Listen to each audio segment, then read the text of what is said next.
सभी को नमस्कार।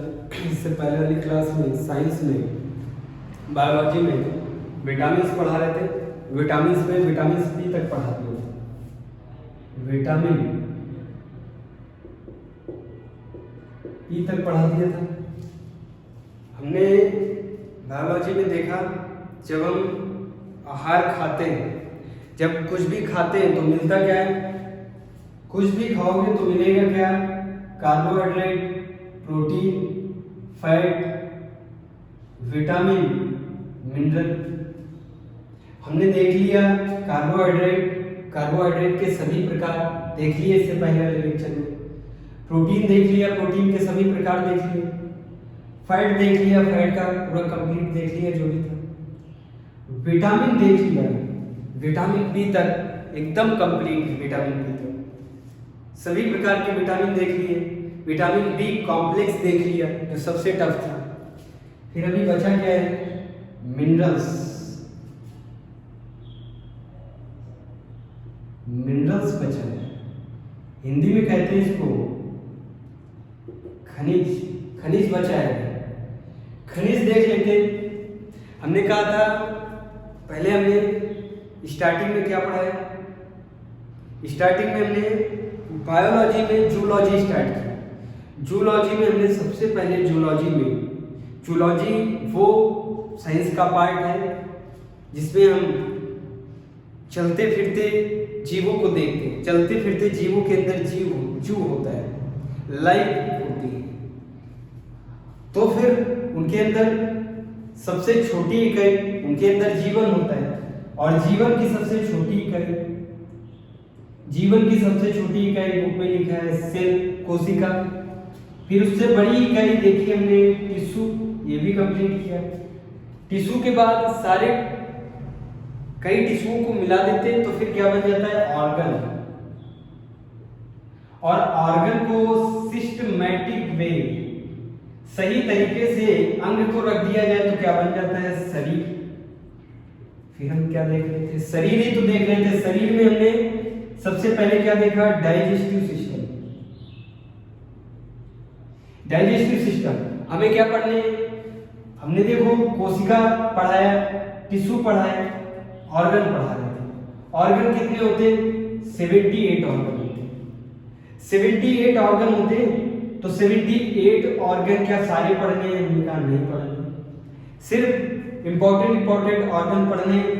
तो ऑर्गन्स को पढ़ाने से पहले हमने ऑर्गन्स को जैसे ही पढ़ाना स्टार्ट किया वैसे ही हमने स्टार्ट कर दिया डाइजेस्टिव सिस्टम। पाचन तंत्र में क्या ऑर्गन नहीं होते, एलिमेंट्री कैनाल में क्या ऑर्गन नहीं होते, लीवर क्या ऑर्गन नहीं है, पैनक्रियास क्या ऑर्गन नहीं है, क्या और भी पढ़ाए, स्टमक वगैरह क्या ऑर्गन नहीं है, क्या टंग ऑर्गन नहीं है, ये सभी तो ऑर्गन में आते। तो फिर डाइजेस्टिव सिस्टम पढ़ रहे थे, डाइजेस्टिव सिस्टम को पूरा कंप्लीट किया। हमने देखा डाइजेस्टिव सिस्टम में स्मॉल इंटेस्टाइन में क्या होता है, कंप्लीट डाइजेशन होता है। देख लिया हमने इससे पहले वाले लेक्चर में, कंप्लीट डाइजेशन होता है। फिर हमने देखा कंप्लीट डाइजेशन होता किस चीज का है, तो इन चीजों का होता है कंप्लीट डाइजेशन। किसका, carbohydrate, protein, fat, vitamin, minerals. Carbohydrate, protein, fat, vitamins, minerals, इन चीजों का पाचन होता है छोटी और बड़ी आंत में। छोटी और बड़ी आंत पूरी कंप्लीट बता दी। फिर जैसे ही छोटी आंत बड़ी आंत कंप्लीट की, डाइजेस्टिव सिस्टम पूरा कंप्लीट हो गया। और फटाक से स्टार्ट क्या कर दिया था, फटाक से ये मैंने आहार पोषण वाला चैप्टर स्टार्ट कर दिया था। आहार और पोषण वाला बिल्कुल सिस्टमैटिक वे से। सिस्टमैटिक वे कैसे, कोशिका के बाद उत्तक, उत्तक के बाद अंग, अंग के बाद शरीर। पढ़ क्या है, अंग। अंग में कितने अंग पढ़ने, 78 ऑर्गन पढ़ने। 78 ऑर्गन में सबसे स्टार्टिंग में क्या स्टार्ट कर दिए, पाचन तंत्र। डाइजेस्टिव सिस्टम में कई सारे 78 में से हो जाएंगे।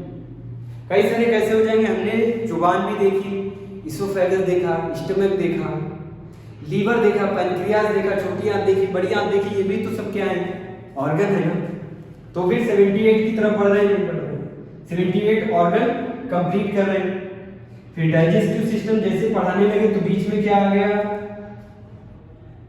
आहार एवं पोषण आ गया, इसको भी पढ़ाना जरूरी था। तो आहार एवं पोषण में क्या क्या पढ़ना था, carbohydrate, protein, fat, vitamin, minerals.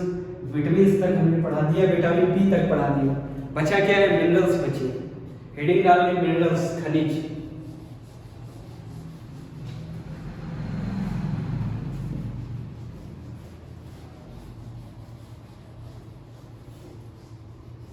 लिख देते, विटामिन तक कंप्लीट हो गए।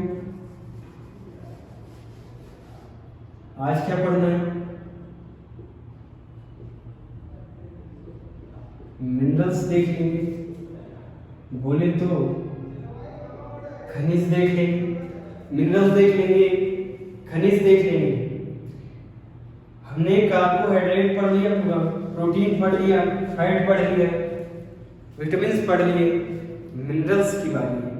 मिनरल्स भी हमारा शरीर लेता है, मिनरल्स भी हमारे शरीर को खाने पीने से मिलता है, खाने से मिनरल्स मिलते हैं और मिनरल्स हमारे शरीर में बहुत सहायक होते हैं।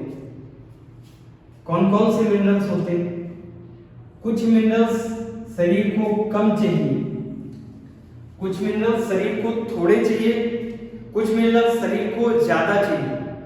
जो ज्यादा मिनरल्स चाहिए शरीर को, उन मिनरल्स को बोलते हैं दीर्घ मात्रिक पोषक तत्व। दीर्घ मात्रिक, जो ज्यादा चाहिए मिनरल्स, हेडिंग डाल देते हैं, जो ज्यादा मिनरल्स चाहिए उनको क्या बोलते हैं, बोल देते हैं दीर्घ मात्रिक। दीर्घ मात्रिक पोषक तत्व बोल देते, दीर्घ मात्रिक पोषक तत्व। जो हमारे शरीर को कम मात्रा में चाहिए उसको बोल देते हैं सूक्ष्म मात्रिक। कम मात्रा में चाहिए शरीर को उसको बोल देते हैं क्या, सूक्ष्म मात्रिक पोषक तत्व। अब देख लेना, जो मिनरल्स हमें ज्यादा चाहिए तो कितना ज्यादा चाहिए, कितना ज्यादा बोले तो 1 मुट्ठी चाहिए, 2 मुट्ठी चाहिए, कितने मिनरल्स चाहिए एक दिन में। ज्यादा हमने बोल दिया कि ये मिनरल्स ज्यादा चाहिए, लेकिन कितने ज्यादा चाहिए तो बता देते हैं 0.1 ग्राम पर डे। कितने चाहिए, ये हमें चाहिए 0.1 ग्राम पर डे। कौन से, दीर्घ मात्रिक तत्व। दीर्घ मात्रिक तत्व 0.1 ग्राम पर डे आवश्यकता है। इनके नाम क्या है देख लेते हैं। पहला नाम है फास्फोरस, पहला नाम है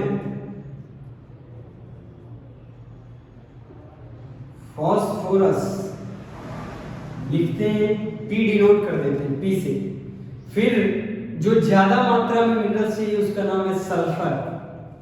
जो ज्यादा मात्रा में दूसरा चाहिए, कितना चाहिए, कई बार एग्जाम में आ जाएगा कि सल्फर कितनी मात्रा में, ज्यादा मात्रा में तो बोले तो कितना, 0.1 ग्राम चाहिए पर डे सल्फर चाहिए।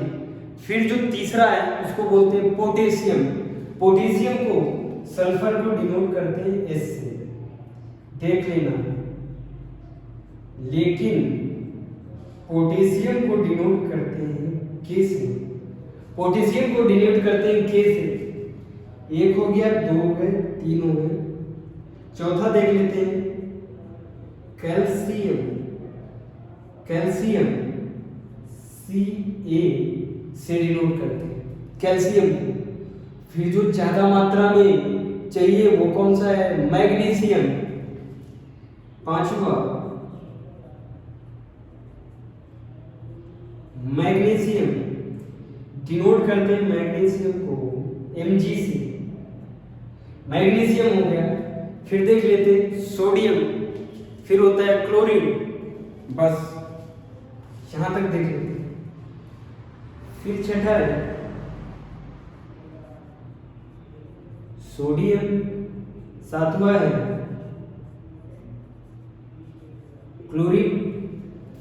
दीर्घ मात्रिक पोषक तत्व में कितनी मात्रा में मिनरल्स चाहिए? 0.1 ग्राम पर डे चाहिए, हर दिन 0.1 ग्राम हमें मिनरल्स चाहिए, आवश्यकता है शरीर को। फिर कौन से वो हैं? पहला है फास्फोरस, दूसरा है sulphur, potassium, calcium, magnesium, sodium, chlorine.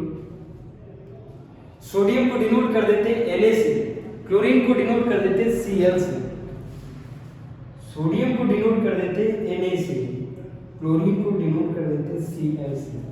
फिर ऐसे भी पोषक तत्व हैं जो हमें एक दिन में 0.01 ग्राम चाहिए, 0.01 ग्राम चाहिए पर डे। ऐसे मिनरल्स कौन से हैं? ऐसे मिनरल्स को क्या बोलते हैं? सूक्ष्म मात्रिक पोषक तत्व। ऐसे मिनरल्स कौन से हैं? पहला लिख लेते हैं आयरन, पहला लिख देते हैं आयरन, जो हमें कम मात्रा में चाहिए। सिंबल इसका क्या होता है? आयरन का सभी जानते हैं Fe। फिर दूसरा आयरन के बाद कॉपर,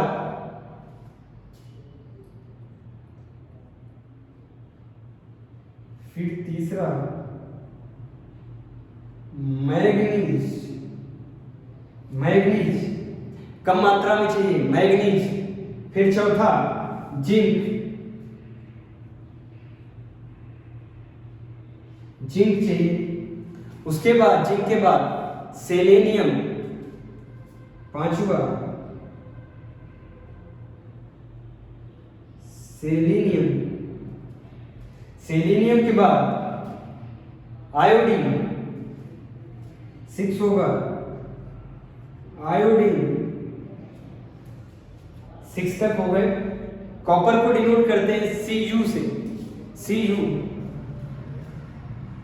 सभी ये जानते हैं Cu। मैग्नीज को डिनोट करते हैं Mn से, जिंक को डिनोट करते हैं Zn से, सेलेनियम को डिनोट करते हैं Sl से, आयोडीन को डिनोट करते हैं I से।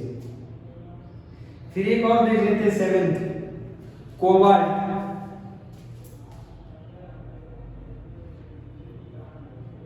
कोबाल्ट भी आता है। फिर 8वें में आ जाता है फ्लोरीन,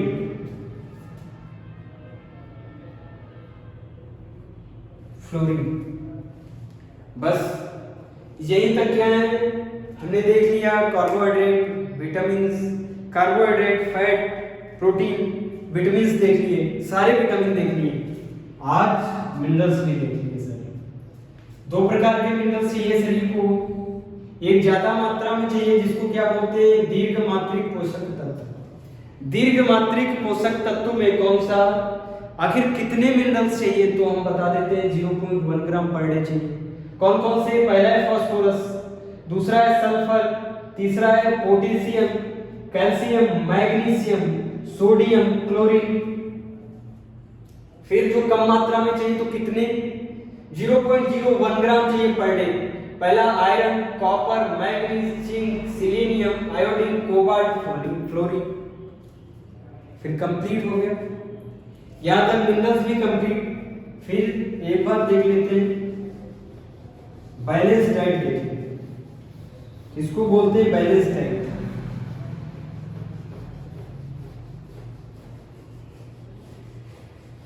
बैलेंस डाइट हेडिंग डाल लेते हैं, हेडिंग डाल लेते हैं बैलेंस।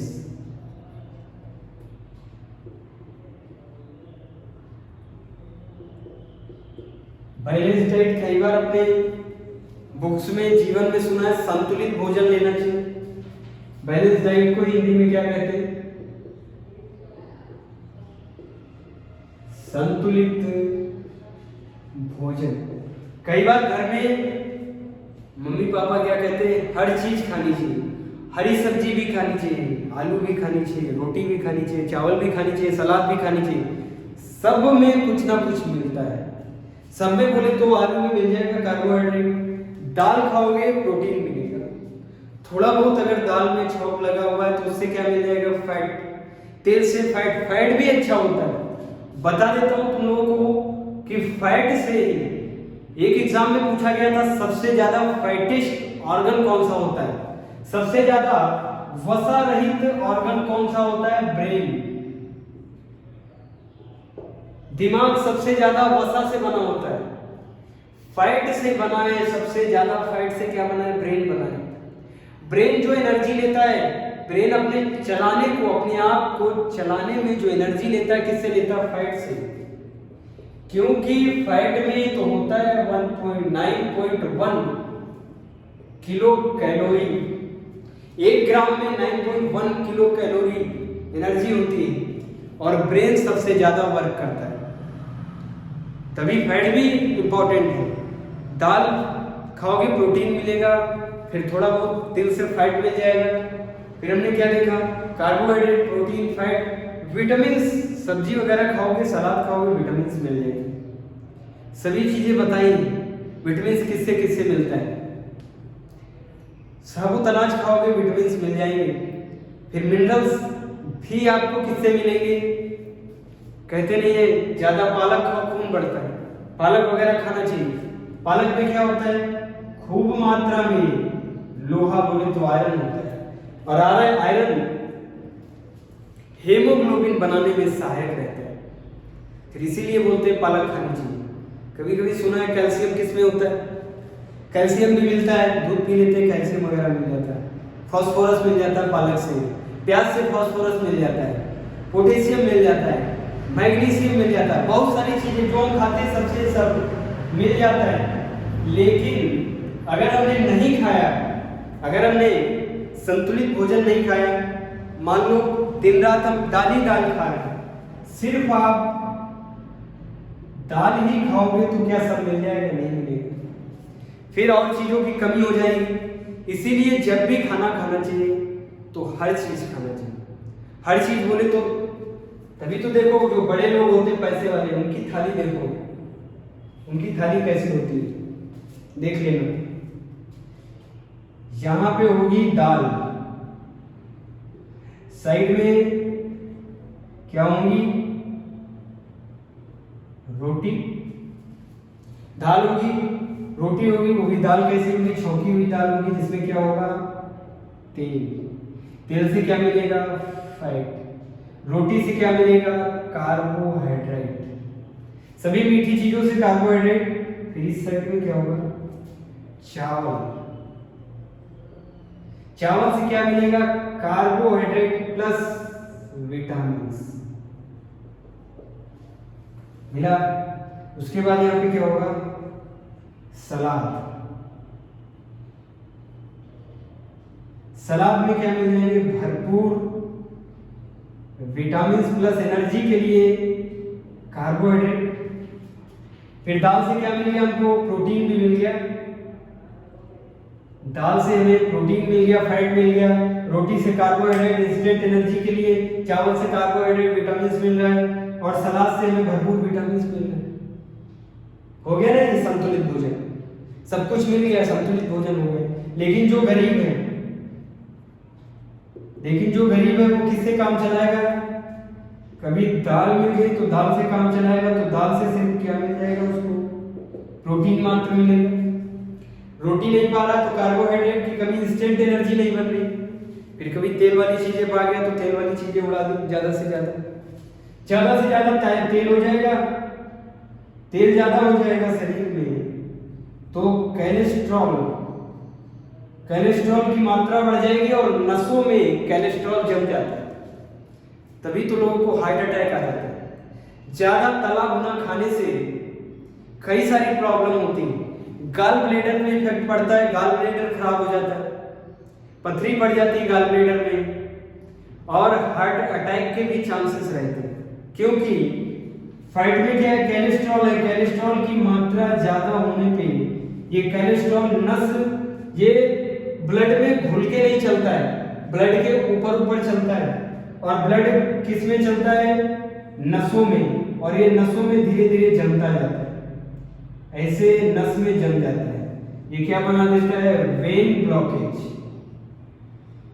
जब हमारे वेन ब्लॉकेज या आर्टरी ब्लॉकेज हो जाता है, किसके कारण, कोलेस्ट्रॉल के बढ़ने के कारण, फिर क्या आ जाता है, हार्ट अटैक। तभी क्या संतुलित भोजन लेना चाहिए। संतुलित भोजन बोले तो सभी चीजें लेनी चाहिए सही मात्रा में, ना ज्यादा प्रोटीन, ना ज्यादा कार्बोहाइड्रेट, ना ज्यादा फैट, ना ज्यादा विटामिन, ना कम विटामिन, ना कम कार्बोहाइड्रेट, ना कम प्रोटीन। अगर सब संतुलित अवस्था में ले तो फिर प्रॉब्लम नहीं आएगी शरीर में। ऐसा भोजन जिसमें प्रत्येक पोषक पदार्थ संतुलित मात्रा में, लिख देते बैलेंस डाइट। ऐसा भोजन बड़े लोगों का भोजन ऐसा होता है जिसमें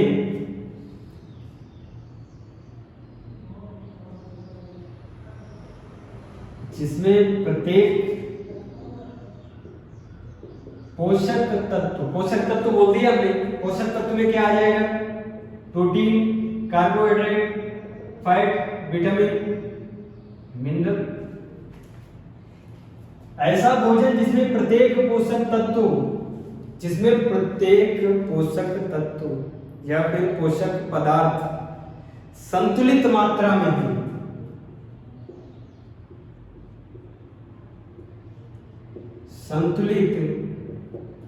में हो, फिर आप पूछेंगे सर कैसे पता करें कि हमें कितना खाना चाहिए, कितना कार्बोहाइड्रेट लेना चाहिए, कितना प्रोटीन लेना चाहिए, कितना फैट लेना चाहिए एक दिन में, हम कैसे पता कर पाएंगे, बता देते। कार्बोहाइड्रेट एक दिन में 400 से 600 ग्राम लेना चाहिए। इस भोजन में हमें क्या मिले, कार्बोहाइड्रेट की बात करें। कार्बोहाइड्रेट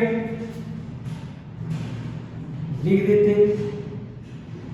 एक दिन में 400 से 600 ग्राम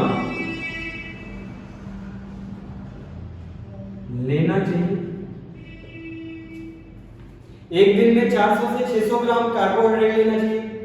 फिर प्रोटीन कितना लेना चाहिए तो बता देते, 80 से 100 ग्राम प्रोटीन एक दिन में 80 से 100 ग्राम लेना चाहिए। फिर फैट कितना लेना चाहिए, लोग फैट को बहुत खतरनाक मानते हैं, इसीलिए इसको कम लेना चाहिए। कितना, 60 से, एक दिन में 60 से 80 ग्राम पर डे लेना चाहिए। फिर बात किसकी भी बच गई, विटामिन की बात बच गई, मिनरल्स की बच गई, प्लस कर देते हैं। इसी में क्या लेना चाहिए, विटामिन प्लस मिनरल्स। ऐसा आप भोजन ले लीजिए जिसमें 400 से 600 ग्राम कार्बोहाइड्रेट है। चावल में कार्बोहाइड्रेट मिलती है, रोटी में कार्बोहाइड्रेट मिलता है। कितना कार्बोहाइड्रेट लेना है, 400 से 600 ग्राम। दाल में प्रोटीन मिलती है, कितनी प्रोटीन चाहिए, 80 से 100 ग्राम। तेल में फैट मिलता है, और भी कई सारी चीजें। टमाटर भी खाते हैं लोग, टमाटर में भी फैट होता है। काजू खाते हैं, काजू में भी फैट होता है। फैट कितना चाहिए, 60 से 80 ग्राम। विटामिन चाहिए साथ में, मिनरल्स भी चाहिए। ये सब कुछ साथ में अगर आप ले रहे हैं तो उसको क्या बोलेंगे, संतुलित भोजन। इंग्लिश में बोलते हैं बैलेंस डाइट। ये है पूरा डाटा। कितना डाटा है, 400 से 600 ग्राम, 80 से 100 ग्राम, 60 से 80 gram plus vitamin and minerals. काम खत्म। यहां तक पोषक जो हमने स्टार्ट किया था चैप्टर, पोषक है आहार एवं पोषण, कंप्लीट हो गया। अब नेक्स्ट चैप्टर स्टार्ट कर रहे हैं, एक्सक्रीटरी सिस्टम, उत्सर्जन तंत्र।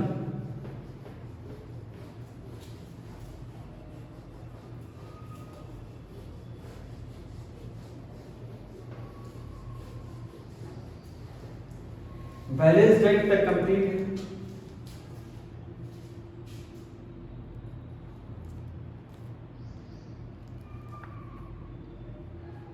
सभी को बैलेंस डाइट तक क्लियर है।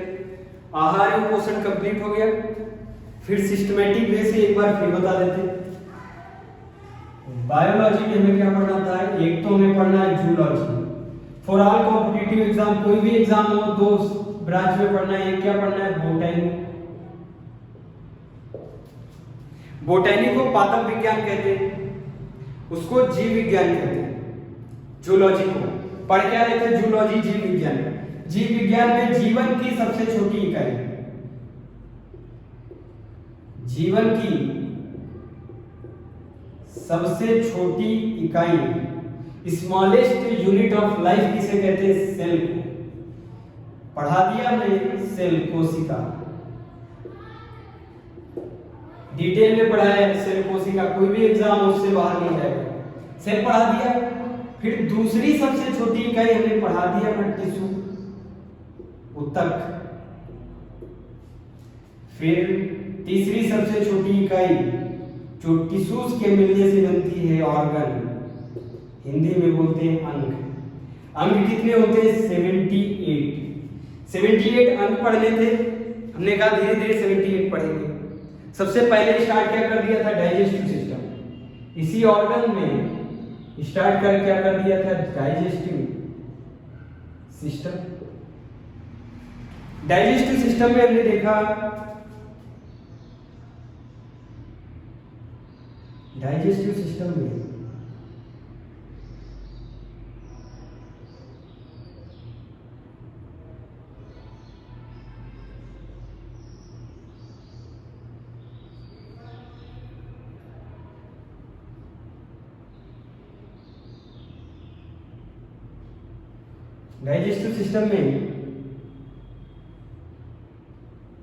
ये देख लिया।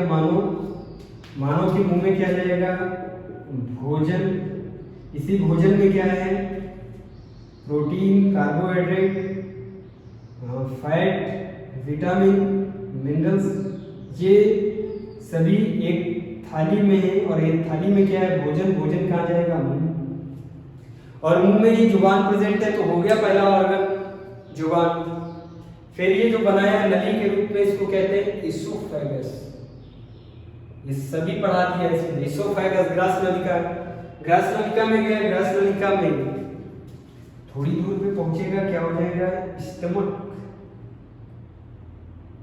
स्टमक के बाद छोटी आंत,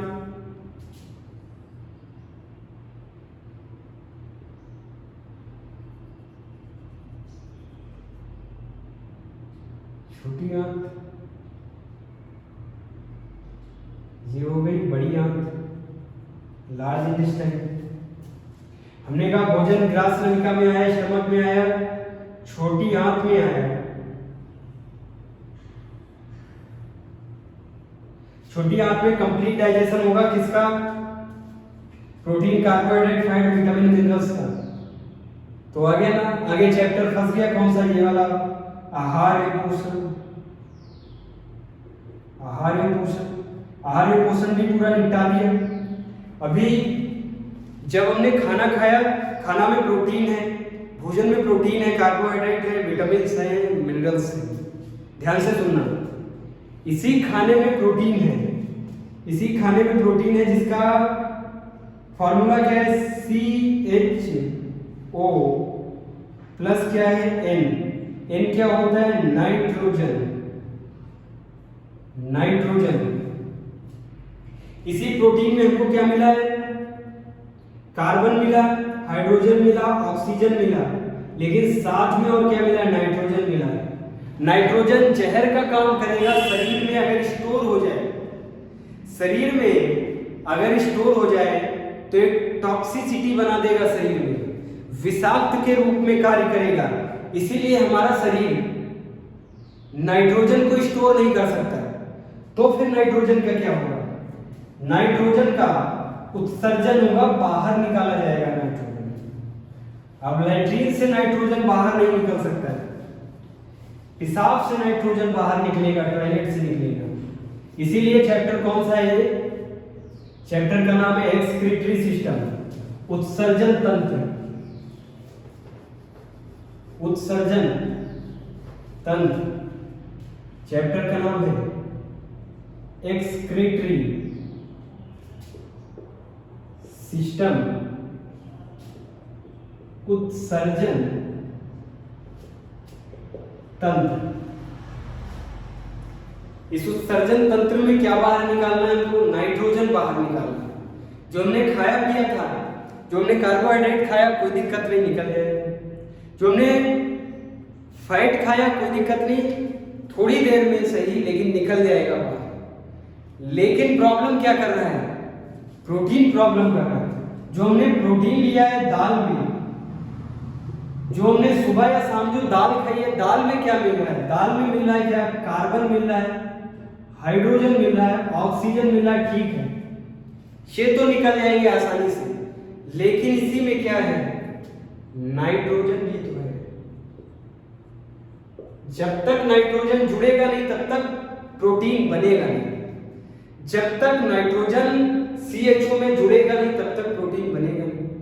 और जब प्रोटीन हम लेंगे, जो बन गया, नाइट्रोजन जुड़ गया, प्रोटीन बन गया और हमने खा लिया, तो ये हमारे शरीर के जब अंदर जाता है नाइट्रोजन, तो ये अगर रुक गया वहां पे, अगर स्टोर हो गया, भाई हम कार्बन स्टोर कर लेंगे, हम हाइड्रोजन स्टोर कर लेंगे, ऑक्सीजन की तो आवश्यकता है, स्टोर कर सकते हैं, लेकिन नाइट्रोजन नहीं स्टोर कर सकते।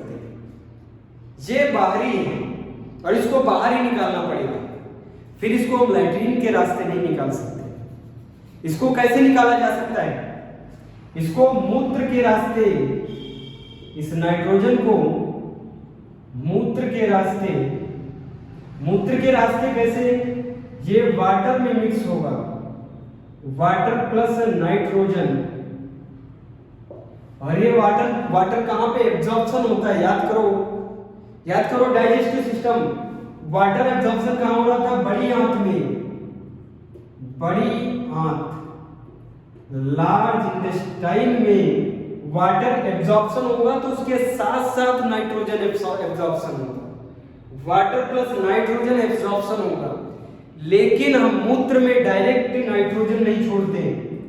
मूत्र में इतनी मानव के अंदर क्षमता नहीं कि नाइट्रोजन ले और स्टोर कर ले, या फिर उसको मूत्र के रास्ते डायरेक्ट नाइट्रोजन नहीं छोड़ सकते।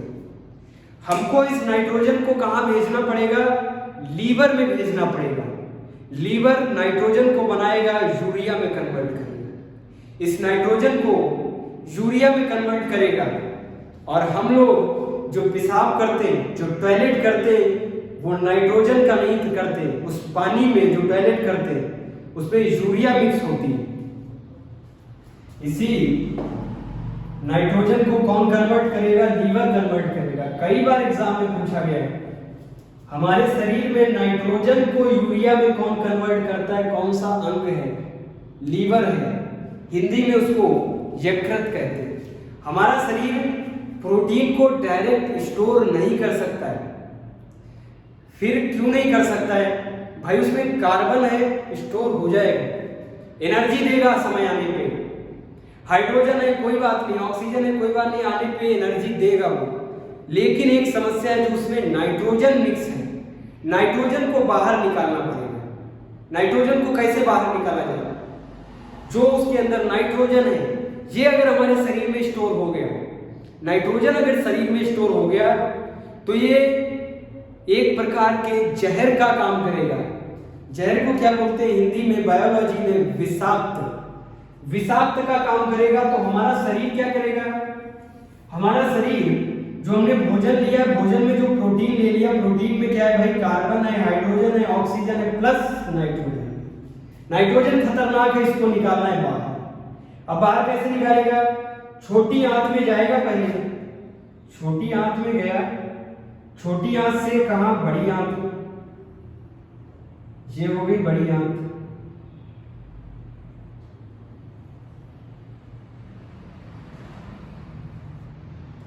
बना देते हैं बड़ी आंत। ये हो गई भाई बड़ी आंत। बड़ी आंत में जब जाएगा नाइट्रोजन प्लस वाटर, बड़ी आंत में छोटे छोटे छेद हैं दोनों तरफ, दोनों वाल पे छोटे छोटे छेद हैं। ये छेद क्या खींचते हैं? ये पानी खींचते हैं। इनका काम है पानी खींचने का, लेकिन इसी पानी में क्या मिक्स है? Plus nitrogen. नाइट्रोजन बड़ी आंच से कहां पे जाएगा? लीवर में जाएगा, और लीवर नाइट्रोजन को कन्वर्ट कर देगा किसमें? यूरिया में। इधर ही कहीं क्या है? लीवर ऊपर की तरफ यकृत है।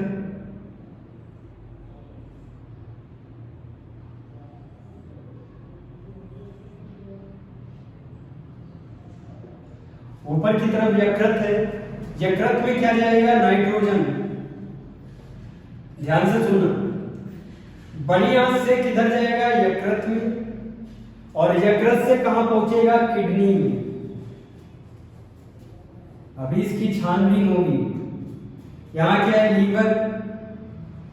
लीवर को क्या कहते हैं? यकृत। यकृत में क्या गया? नाइट्रोजन, और फिर नाइट्रोजन कहां भेजा जाएगा? किडनी में। किडनी में भी क्या भेजा जाएगा? नाइट्रोजन भेजा जाएगा। नहीं, नाइट्रोजन नहीं, यूरिया। क्योंकि ये जो नाइट्रोजन है जब लीवर में आया तो लीवर ने इस नाइट्रोजन को क्या बना दिया? यूरिया।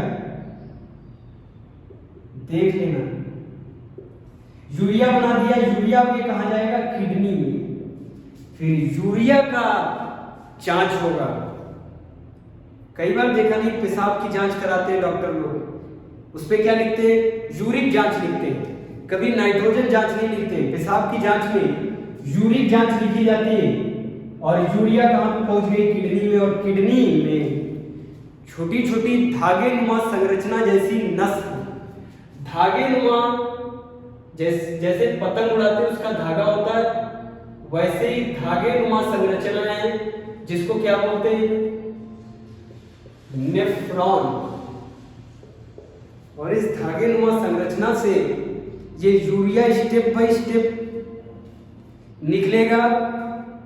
जो भी इसके अंदर आवश्यक पदार्थ है वो सब फिर शरीर में चले जाएंगे, और केवल यूरिया प्लस वाटर लिख देते हैं। यूरिया प्लस वाटर मूत्र से निकलता है। मानव मूत्र से क्या निकलता है? यूरिया। इसीलिए मानव को क्या बोला जाता है? मैमल्स को क्या बोला जाता है? यूरियोटेलिक। हमें क्या बोला जाता है? यूरियोटेलिक। जो यूरिया मूत्र में निकालते हैं, जो जंतु यूरिया मूत्र में निकालते हैं उनको यूरियोटेलिक। जो जंतु पेशाब में, मूत्र में अमोनिया निकालते हैं उसको अमीनोटेलिक। और कई सारे ऐसे जैसे छिपकली बहुत कम पानी पीती, वो ना यूरिया निकालती है ना अमोनिया निकालती है, वो निकालती है यूरिक एसिड। इसीलिए उसको जितने भी रेंगने वाले हैं, जैसे छिपकली रेप्टाइल्स में आती है, पक्षी बहुत कम पानी पीते हैं, जो कम पानी पीते हैं वो क्या निकालते हैं? Uric acid. इसीलिए उनको क्या बोलते हैं? हम लोग को यूरियोटेलिक, जो अमोनिया निकालते हैं अमीनोटेलिक, और जो यूरिक एसिड निकालते हैं उनको यूरिक एसिड निकालने वाले जंतु। देख लेते कौन से जंतु। हम लोग तो क्या निकाल रहे हैं? यूरिया। हम लोगों के मूत्र से यूरिया निकलती है, इसीलिए हम लोगों को क्या कहते हैं? यूरियोटेलिक। इसीलिए हम लोग को क्या बोलते हैं? यूरियोटेलिक। फिर लिखवा देते, नाइट्रोजन टॉक्सिक पदार्थ है, विषाक्त पदार्थ है, इसीलिए नहीं स्टोर करते हैं शरीर में, इसको बाहर निकाला जाता है। लेकिन नाइट्रोजन को चेंज करना पड़ेगा। चेंज कौन करेगा? यूरिया में लीवर चेंज करेगा। भेज कहां पे देगा? किडनी में। और किडनी से फिर मूत्र नलिकाएं होती हैं। मूत्र नलिका के बाद एक मूत्र स्टोर करने के लिए एक बैग लाइक स्ट्रक्चर होता है, सब आगे पढ़ेंगे। उसके बाद पेनिस के रास्ते मूत्र विसर्जन होता है। मूत्र बाहर निकाला जाता है। हमारे मूत्र में क्या होता है, यूरिया होता है, इसीलिए हमको कहा जाता है यूरियोटेलिक। लेकिन सब यूरिया नहीं निकालते, जितने भी चलने फिरने वाले, उड़ने वाले, रेंगने वाले हैं वो सभी यूरिया नहीं निकालते, सब अलग अलग मूत्र निकालते हैं। उनके मूत्र में यूरिया नहीं होती तो उनको क्या बोल देंगे, अमीनोटेलिक। जिनके मूत्र में यूरिक एसिड होगी वो यूरिक एसिड वाले जंतु कहलाएंगे। 3 जगहों पे बांट सकते हैं। ये जो उत्सर्जन तंत्र है, एक्सक्रीटरी सिस्टम है, और उत्सर्जन करने वाले जितने भी जंतु हैं उनको 3 कैटेगरी में बांट सकते हैं। पहली कैटेगरी में आएगा कौन, पहली कैटेगरी में आएगा अमोनिया उत्सर्जन करने वाले अमीनोटेलिक।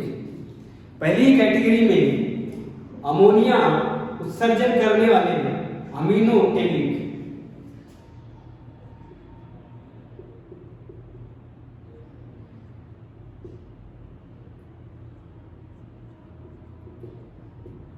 उत्सर्जन करने वाले को क्या बोलते हैं, अमीनोटेलिक। कई बार एग्जाम में अमीनोटेलिक पूछा जाता है कि अमीनोटेलिक कौन है।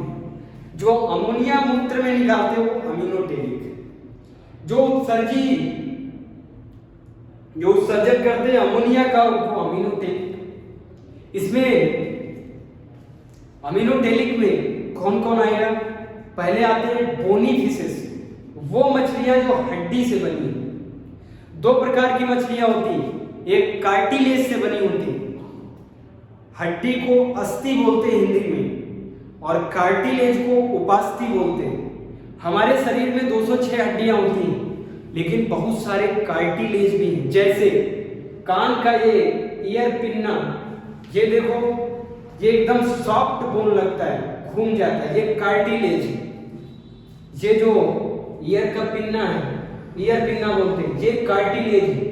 जो बोन आसानी से घूम जाती है, नचीली होती, सॉफ्ट होती, उसको क्या बोलते हैं, कार्टिलेज।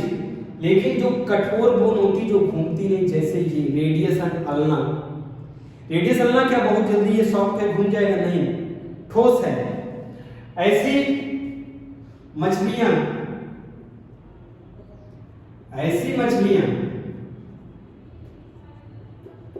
जो बता देते अस्थि से बनी, अस्थि से, या फिर कह देते हैं बोन्स से बनी। इस बोन से बनी मछलियों को कहते हैं बोनी फिशेस। बोनी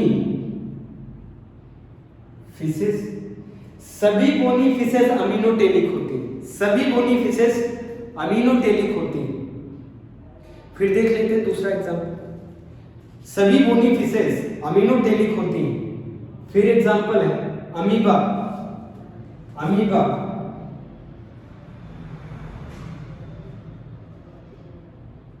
फिर एग्जांपल है हाइड्रा। अभी टाइम हो गया, कल की क्लास में या नेक्स्ट क्लास में यही से स्टार्ट करेंगे अमीनोटेलिक से, फिर बता देंगे यूरियोटेलिक, उसके बाद यूरिक एसिड जो निकालते हैं वो पक्षी वगैरह बता देंगे, इंसेक्ट वगैरह बता देंगे। फिर स्पेशली स्टार्ट करेंगे मानव के ऊपर। मानव के ऊपर जब स्टार्ट करेंगे तो फिर अपने मानव में क्या देखेंगे, किडनी का स्ट्रक्चर, क्योंकि हमारे अंदर जो उत्सर्जन तंत्र, जो उत्सर्जन करने वाला मुख्य अंग है वो क्या होता है, किडनी होता है। इसीलिए किडनी डिटेल से पढ़ें। अभी के लिए इतना नोट